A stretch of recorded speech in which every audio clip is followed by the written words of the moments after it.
tuôn nôn nào hoàng hồng kèm gió pa sao lên nuôi ban vốn ni trung tên hồng khoa man in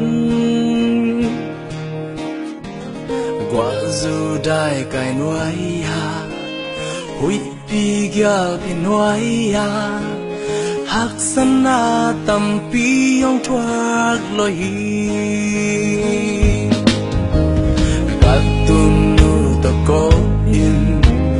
cả xóa pa nong kem hi gil kia đang tang nắng lệ sát thoa hi khoa oxy bằng loang in ni sa kha san noai ya hắc sana tâm pi ông thoát lối gian non bằng hồng dung hăm băng mong hoài lại ô doa ba giang na tung thăng văn hoàng pan in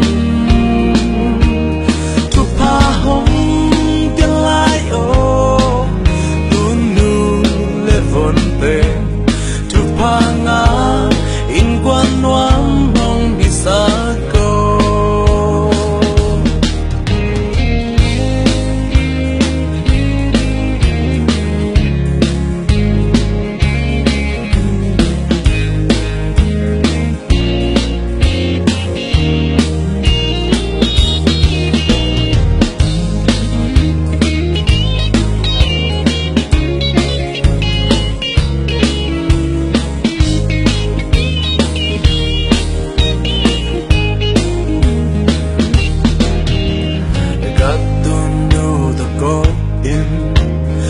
xóa pa nong kem hi